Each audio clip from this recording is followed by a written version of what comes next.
Hello guys, welcome back to my channel again. इससे पहले मैं 3 वीडियोस डिस्कस कर चुकी हूँ इसी टॉपिक के ऊपर, वेक्टर एंड द इक्विलिब्रियम। अभी मैं उसी टॉपिक पे एक थर्ड वीडियो लाने जा रही हूँ। उसमें आपके पास 30 तो क्वेश्चन अब तक डिस्कस कर लिए हैं। अभी आगे के क्वेश्चन डिस्कस कर रही हूँ। 31 से शुरू करते हैं। Let's start the video guys. Question number 31. If magnitude of dot product and the cross product of two vector is 6 under root 3 and 6, then angle between that vectors are एक मतलब आपके पास कोई भी दो वेक्टर है, जैसे मान लीजिए ए और बी होगा। उन दोनों का अगर डॉट प्रोडक्ट करेंगे यानी कि ए डॉट बी आपके पास 6 अंडर रूट 3 दे रखा है और ए क्रॉस बी आपके पास 6 दे रखा है, तब उन दोनों के बीच का एंगल क्या होगा ये पूछ रहे हैं ये लोग। तो ऑप्शन जो ए है that is 30 degree, option B है 60 डिग्री, ऑप्शन सी है 60 डिग्री, ऑप्शन डी है 75 डिग्री। इसको कैसे सॉल्व करेंगे? According to the question A cross B is equal to 6, तो A cross B is equal to A B sine theta is equal to 6 आता है, और A dot B is equal to A B cos theta is equal to 6 under root 3 आएगा according to the question. अब इन दोनों को हम divide कर लेंगे, A cross B upon A dot B is equal to, इसको सॉल्व करेंगे तो ए बी ये वाले जो ए बी है कैंसिल आउट हो जाएंगे हमारे पास, और हमारे पास इन टेन थीटा आ जाएगा। इन दोनों को, ये 6 है और ये 6 इंटू 3, इन दोनों को डिवाइड करेंगे, हमारे पास 1/√3 आ जाएगा। तो tan थीटा 1/√3 कौन से एंगल पे होता है? वो होता है 30 डिग्री पे। तो आपका एंगल क्या हुआ? 30 डिग्री। तो आपका जो करेक्ट ऑप्शन है वो है ऑप्शन ए 30 डिग्री। अभी चलते हैं नेक्स्ट क्वेश्चन 32 की तरफ। Question number 32 is direction cosine of i plus j plus k are. I plus j plus k direction cosines क्या होंगे? Option A is 2 2 2, option B is √2 √2 √2, option C is 1/3 1/√3 1/√3। Sorry, ये तीनों 1/√3 आएंगे। मैं इसको ज़रा करेक्ट कर देती हूँ। ओके, वो करेक्ट हो गया है। 1/√3 1/√3 1/√3। ऑप्शन डी है 1 1 एंड 1।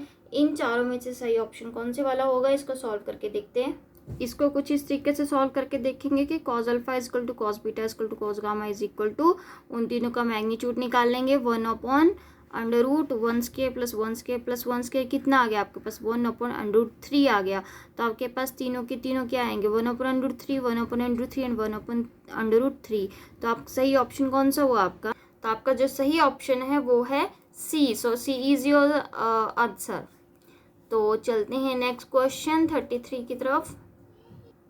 आपका क्वेश्चन नंबर 33 है कि multiplying a vector with the negative scalar has which effect on vector A is. नीचे आपको कुछ चीज़ें दे रखी हैं, आपके पास वेक्टर ए है, आप उसको मल्टीप्लाई करेंगे किसी नेगेटिव स्केलर किसी क्वांटिटी के साथ, तब उस ए के ऊपर क्या इफेक्ट आएगा? ऑप्शन ए है magnitude is reduced direction reversed, B option है magnitude is reduced but direction remain same, C option है magnitude is increased direction reversed, D option है magnitude is increased but direction remains same.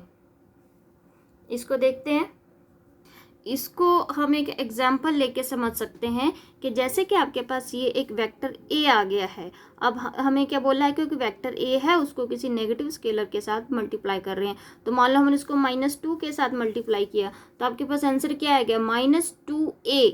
तो मतलब जो A है वो क्या हो जाएगा? बड़ा हो जाएगा, यानी कि इसका मैग्नीट्यूड बड़ा हो जाएगा। लेकिन माइनस की वजह से इसकी डायरेक्शन उल्टी हो जाएगी, यानी कि ऑपोजिट हो जाएगी। तो इसकी डायरेक्शन रिवर्स हो रही है और मैग्नीट्यूड इसका इंक्रीज कर रहा है। तो अगर हम ए वेक्टर को किसी माइनस स्केलर के साथ मल्टीप्लाई करते हैं तो उसका जो रिजल्ट आएगा तो वो ये आएगा कि उसका मैग्नीट्यूड तो इंक्रीज हो जाएगा लेकिन डायरेक्शन उसकी रिवर्स हो जाएगी। तो आपका करेक्ट आंसर कौन सा होगा? ऑप्शन सी, जहाँ पे लिखा है कि मैग्नीट्यूड तो इंक्रीज हो रहा है लेकिन डायरेक्शन आपकी रिवर्स हो रही है। अभी चलते हैं नेक्स्ट क्वेश्चन नंबर 34 की तरफ। इजी क्वेश्चन है question number 34। A vector is represented by i plus 2j minus 5 के आपको वेक्टर दे रखा है। The length in x y plane is, x y plane में आपकी वैल्यूज क्या होंगी, उसकी जो लेंथ होगी वो क्या होगी? तो ऑप्शन ए है √5, ऑप्शन बी है √28, ऑप्शन सी है √59, ऑप्शन डी है 29। इन चारों में से करेक्ट ऑप्शन कौन सा होगा आप देख सकते हैं, ये आपका है I प्लस 2j माइनस के। यहाँ पे ये सिर्फ एक्स वाई प्लेन की बात कर रहे हैं। एक्स वाई प्लेन का मतलब क्या है, हमें सिर्फ I और j को लेना है, हमें k को नहीं लेना है, क्योंकि जो k है वो आपका z एक्सिस को आपका शो कर रहा है। तो आपको सिर्फ इसका और इसका देखना है। तो इसका आपके पास वैल्यू क्या है 1, और j के लिए आपके पास वैल्यू कितनी है 2। तो 1 एंड 2 इन दोनों का आप मैग्नीट्यूड लेके चलेंगे तो वो आपका आंसर आएगा। तो उसका आंसर आएगा, तो ये इसका आंसर होगा 1 का स्क्वायर प्लस 2 का स्क्वायर अंडर रूट, इन दोनों का आपने मैग्नीट्यूड ले लिया, आंसर आ गया आपके पास अंडर रूट 5। तो under root 5 is your answer and the option is option A under root 5। चलिए अब नेक्स्ट क्वेश्चन 35 की तरफ चलते हैं। ये एक इजी क्वेश्चन है, इसमें सिर्फ यूनिट का ही बताना है। Question number 35, unit of torque is, torque unit क्या हो गई, तो A is newton metre, B is joule, C is newton per metre and D is joule second. तो इसका ऑप्शन है ए, टॉर्क यूनिट होती है newton metre, F cross R आता है इसका फॉर्मूला। तो न्यूटन मीटर इसकी यूनिट है। अब चलते हैं क्वेश्चन नंबर 36 की तरफ। आपका क्वेश्चन है question number 36, the work done moving an object along a straight line from 3 to -1 to 2 - 1 4 in a force field which is given by force F is equal to 4I minus 3J plus 2K is। आपको force given है, force is equal to 4I minus 3J plus 2K, और आपको एक straight line दे रखी है जहाँ movement हो रही है बॉडी की।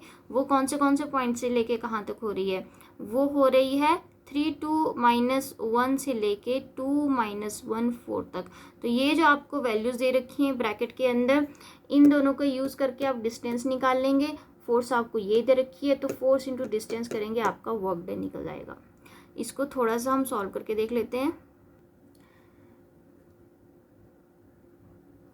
तो यहाँ पे आपको एक्सप्लेनेशन दे रखा है, इसको कैसे सॉल्व करना है। आप पहले ए भी निकालेंगे, डिस्टेंस दोनों में से माइनस करके देख लेंगे, आपके पास क्या आ रहा है 2 - 3I plus -I -1 -2 J plus 4 + 1 K। आप इसको डिस्टेंस निकालेंगे तो -I -3J + 5K आएगा। तो वर्क डन क्या हुआ आपका, फोर्स इंटू द डिस्टेंस, जो आपके पास फोर्स का वेक्टर दे रखा है और आपके पास डिस्टेंस भी आ गया है, दोनों को मल्टीप्लाई करेंगे, आपका जो आंसर आएगा वो आएगा -15। तो -15 is your correct answer. Sorry, little mistake is there, यहाँ पे माइनस नहीं, यहाँ पे प्लस ही आएगा, ये 15 है, +15 आंसर। तो आपका जो करेक्ट आंसर है दैट इज आंसर डी 15। चलती है नेक्स्ट क्वेश्चन की तरफ। नेक्स्ट है question number 37, which of the following conditions must satisfy for the rotational equilibrium. Rotational equilibrium के लिए यहाँ पे कौन सी वाली कंडीशन सेटिस्फाई होती है। A is the summation tau is equal to 0, B option is summation F is equal to 0, C option is summation F is equal to 0 and summation tau is equal to 0, and the option D is summation F is positive and summation torque is negative। इन चारों में से कौन सी वाला correct होगा। Rotation equilibrium के लिए कौन सी वाली कंडीशन इसमें से सही होगी।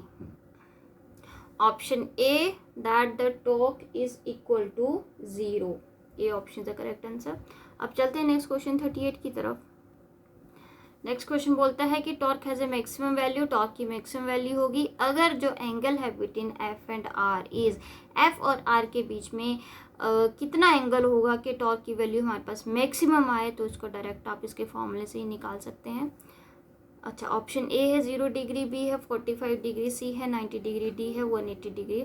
इसको करके देखते हैं, बहुत इजी है, सिंपल। आप टॉर्क का फॉर्मूला यूज़ करेंगे, टॉर्क इज इक्वल टू क्या होता है, आर क्रॉस एफ होता है। तो आर क्रॉस एफ कितना हुआ, आर एफ साइन थीटा होता है। अब R F sine theta maximum कब होएगा, जब साइन थीटा मैक्सिमम होगा, और साइन थीटा मैक्सिमम कितना होता है 1 होता है, जो कितने एंगल पे होता है 90 डिग्री के एंगल पे होता है। यानी कि आर और एफ के बीच का एंगल कितना होना चाहिए 90 डिग्री, तभी टॉर्क हमारा मैक्सिमम माना जाएगा। तो answer is the 90 degree. So the correct option is C 90 degree. अब चलते हैं नेक्स्ट क्वेश्चन की तरफ। इजी है ये वाला क्वेश्चन, आप इजीली इसका आंसर बता सकते हैं।